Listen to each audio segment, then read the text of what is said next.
Welcome to Meet the Coaches as part of Global Music Match with your host, Glenny G, the coach of coaches. All right, everybody, here we are again for your favorite part of the week where we meet the coach as part of Global Music Match Meet the Coach series. Today, I've been inspired a little bit by Irish Mythen. I could probably put glasses on, I could probably see better, but she 100%, no, I just look like an idiot. She looks cool. But anyway, we are here today to ask another one of our wonderful coaches a series of questions that will give us a little bit of an overview as to who they are and why they are coaching you. So today we are joined by the person that I like to call when I'm looking through my messages KK, or Special K, or I'm reminded of Electric Boogaloo, the 1983 movie with Kelly Kay, but this is Kate K. So as we always do on this fabulous series, we ask the hardest question first. What is your full name? Kate Ellen Kyle. Thank you for the addition of the middle name as well. What is your team number? Team 15. Team 15. Hard double hander. You got to. A triple hander. Yeah, you got to get rid of one hand at the end, or else you end up going to team 20, which we don't have. Where were you born, Kate? I was born in Carlisle in the north of England, which is exactly where I am today. Kate Kyle from Carlisle. Yeah. Wow, I was Glenn from Glen Waverley. Ah, okay. We've got namesake birthplaces kind of in common then. I can relate to any names that you may have gotten working at a shop where you would need to answer the phone. Did you ever have to answer the phone and say Kate Kyle from where was it? What was the place called? Carlisle, like Kate Belinda. Kate Kyle from HB Carlisle speaking. Yeah, Kyle is my married name, so I was Kate Don when I had to answer phones like that, and new name now. Fair enough. Okay, right, makes sense. Where do you currently live? I live in Carlisle. Really sadly, it sounds like I've just lived here my whole life, but I haven't. I lived all over the UK and decided to move back here a few years ago when, at the same time that I decided to have a child, thinking that I would have family around to help. But, you know, family don't really like to help. Huh. Oh, I'm sorry to hear that. No, that sounds really bad now. I do have good family support. Probably Can you not. give us a little bit of a geography lesson as to where Carlisle is in terms of the rest of... really easy, because it's the north of England, right on the border to Scotland, so on the west. So the west coast, well, not quite on the coast, but the west side of England on the border to Scotland. So back through history, Carlisle has actually been Scotland for some parts of time, and it has been England for other parts of time, and is currently England, and you know will probably stay that way forever now. Oh, yeah, did it make Brexit really interesting for people of Carlisle? Did they suddenly just like we are going back to our roots? No, not really. I think the people of Carlisle now are very much English. So it didn't make it strange. There are it is a bit strange because obviously there's slightly different laws, especially with the pandemic at the moment. There's slightly different laws in Scotland to England. And I mean, I can get in my car and drive for 7 minutes and be in Scotland. So you are close. Yeah, so we can easily like break the rules if we needed to. Good for you guys. So, you already answered that. The next question is, why do you live in Carlisle? But you've answered that. You moved there because you wanted your family to help, and they're useless and they're hopeless and they don't help you at all. So, if you're watching family, pull your finger out and give it a little bit of a hand. Gee whiz! What is your current occupation, or what is your occupation? Producer for English Folk Expo. So live events when we can have them. Yeah. Yeah, you are definitely somebody who has had to, the word of the pandemic, you've had to pivot and change the whole being. Yeah. Yeah, it's been fun. I've had to learn loads of new skills that I didn't think I would have to learn, which has been great. I mean, it has been tough as well, obviously, working from home. I mainly work from home when we weren't working on events anyway. But working from home with a 5-year-old at home for 5 months has been challenging, let's say. What's your favourite homeschool subject? I can't honestly answer that because I think we gave up after about 2 weeks. What we did do, which I don't know whether this is good parenting or not, but we introduced various card games, thinking, well, that helps with memory and it helps with maths and things like that. But I think basically we're just setting our 5-year-old up to be some kind of poker card shark. Hey, good money in poker. Well, they might become a mathematician or. Yeah. Anyway, I think that's good, man. I think that's smart. You could have just given them an iPad. Oh, well, there was a lot of that as well. She's watched a lot of YouTube, don't worry. Well, that's how we learn everything these days. So that's schooling. I'm all for it. I think you've done a great job. I've done so many YouTube tutorials over the past few months. There's nothing you can't learn. Well, exactly. We're creating them as part of Global Music Match even. So if in doubt, if you're in doubt for your homeschooling, just log into Global Music Match and just make them watch all the videos that we've put up. Cats or dogs? Dogs. Dogs. Favorite dog? Huskies. Oh, good. What is your favorite word? Ooh, sunshine. Nice. What is your least favorite word? Succulent.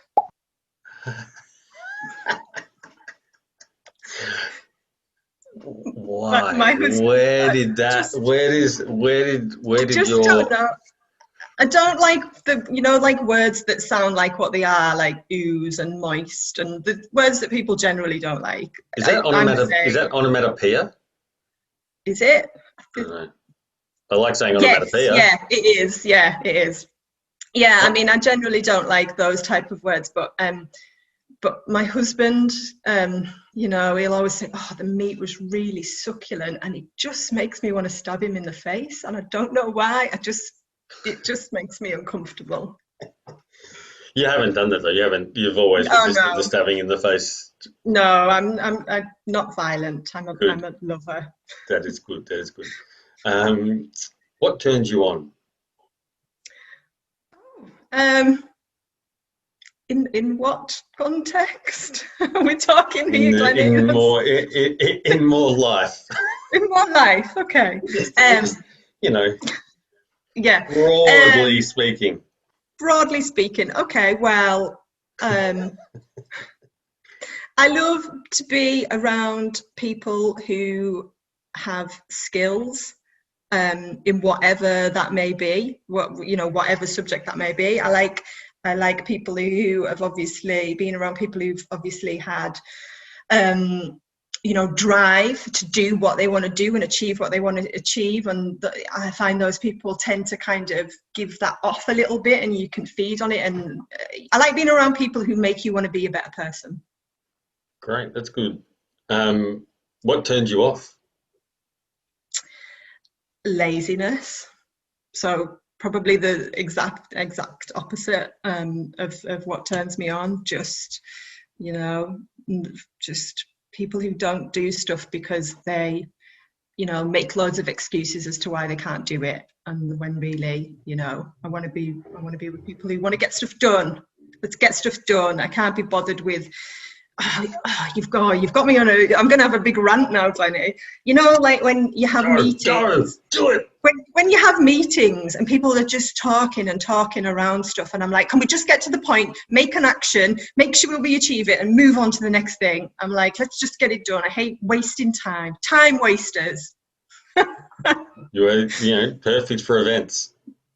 Yeah, yeah, that's probably why I've ended up here, to be fair. Yeah. What is something that you loathe about the pandemic?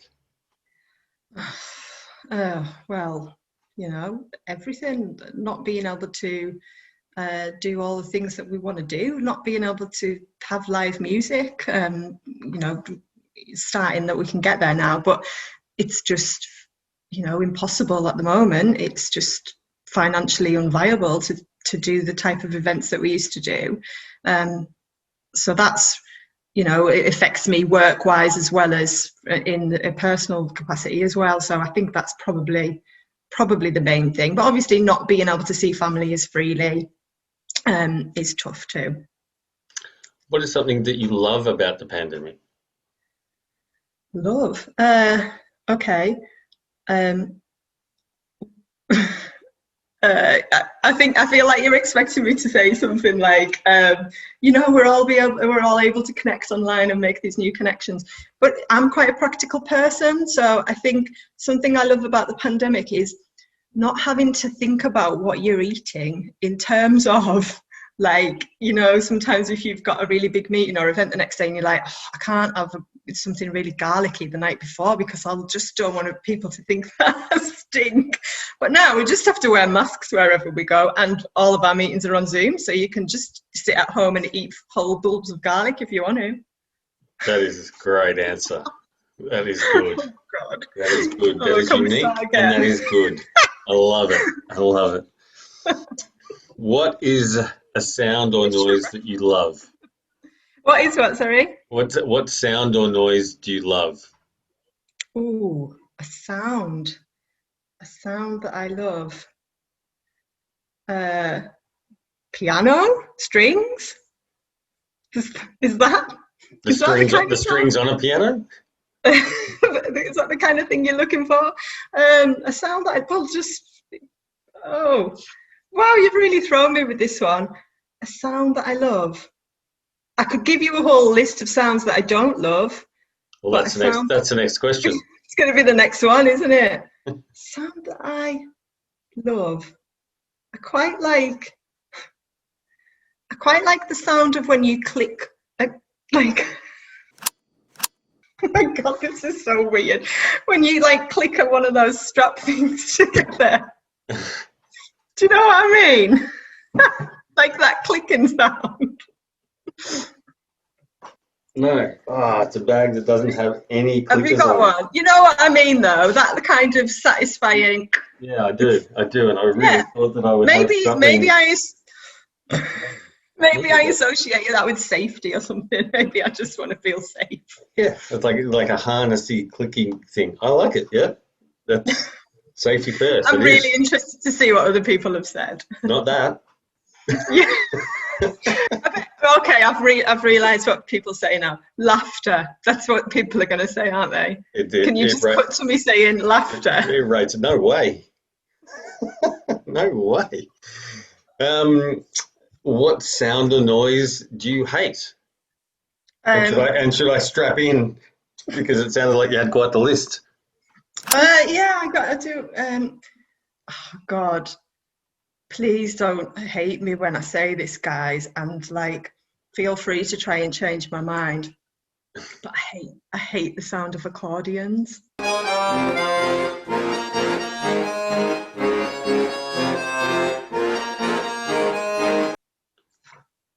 How bad is that to admit? It just makes me feel panicky. I feel like it's a panicky noise. It makes me feel really panicky. Is it one step Also, away from a siren? yeah, it's like it just, yeah, it's just like that noise, and you're just like, oh, it's, I don't know. I'm just built funny. I probably shouldn't work in folk music. Um, but I'm sure that you deal with it. I'm sure no, that you're no. I mean, adult enough. when as part of a band of musicians with other instruments going on, I love it. But just the sole sound of an accordion on its own, I can't take it. It makes me feel anxious. So you were not throwing coins into an accordion busker's little suitcase? No, I quite often do because I feel that makes me somehow feel less bad about not liking the The sound. more money you give them, the more chance they have of choosing another instrument to play. Possibly, yeah, yeah, that might be it. Or maybe it's just to kind of ease my conscience of being, horrible to accordion players. And big shout out to all the accordion players as part of Global Music Match. I love you None of all, you are in really. cage team. What profession other than your own would you like to attempt? Ooh, I well, I wanted to work in film originally, and I fell into music. So yeah, I would want to be a film director. What is an occupation that you would not like to do? Brain surgeon. It's very specific, but yeah. I mean, well, any kind of surgeon, I guess, but just, sometimes when, you know, everything is going wrong in your event, at least you can say, well, I may have absolutely arsed everything up. Sorry, I may have messed everything up. But the chances of somebody dying because of it are incredibly slim. That makes me feel better. Yeah, and you can get away with saying it's not brain surgery. If you're a brain Yeah, surgery, you go, it's brain surgery. It's not something else other than brain surgery. How confusing! You'd be very confused as a brain surgeon with I that. couldn't deal with the pressure of being a surgeon. I don't know how people do it. You, there's a lot of people who wouldn't know how to deal with running events. So there you go. What have you been listening to lately? Oh, that's a good one. Um, Thank you. I well, wrote it myself. what have I been listening to lately? Well, unfortunately, I end up listening to a lot of stuff that I don't particularly want to listen to because, like I say, I've got a 5-year-old who's suddenly kind of discovering music. So, yeah, I'm trying to kind of influence her and sway her in certain directions, but she's really finding her own way.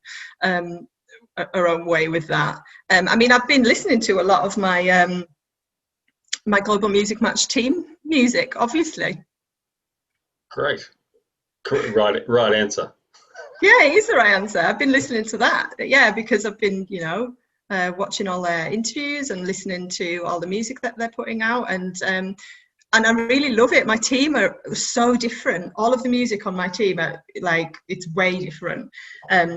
And to be honest, at first I thought, oh, I don't know how this is going to work. I don't know how everyone's going to kind of, perceive each other or find connections. But everyone's just had a really open mind and really loved it all, and finding ways to work together and stuff. So it's really exciting. Brilliant. Leads into my next question very well. How are you finding Global Music Match? I love it, actually. I'm really enjoying it. Meeting so many. Who'd have thought we would have meet all these people in a pandemic when we can't go out and see our own family? How do you make new friends?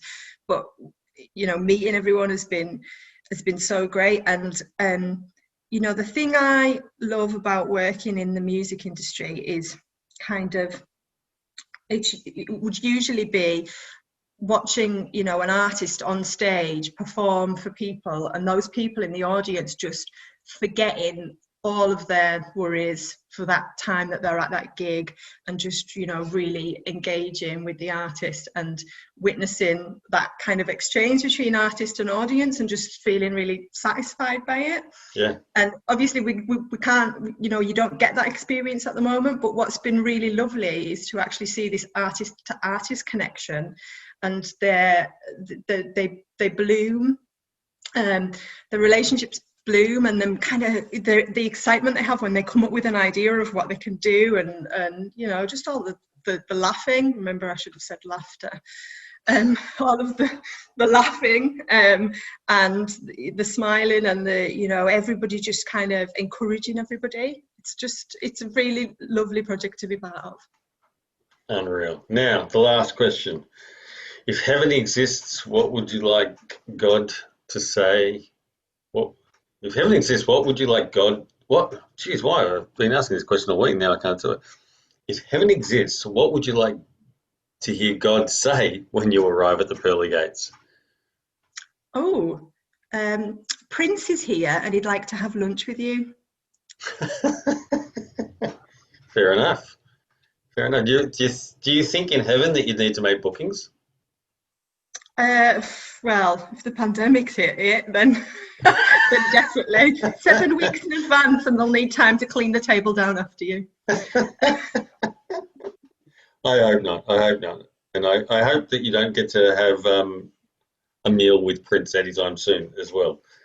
Um, Thanks. yeah.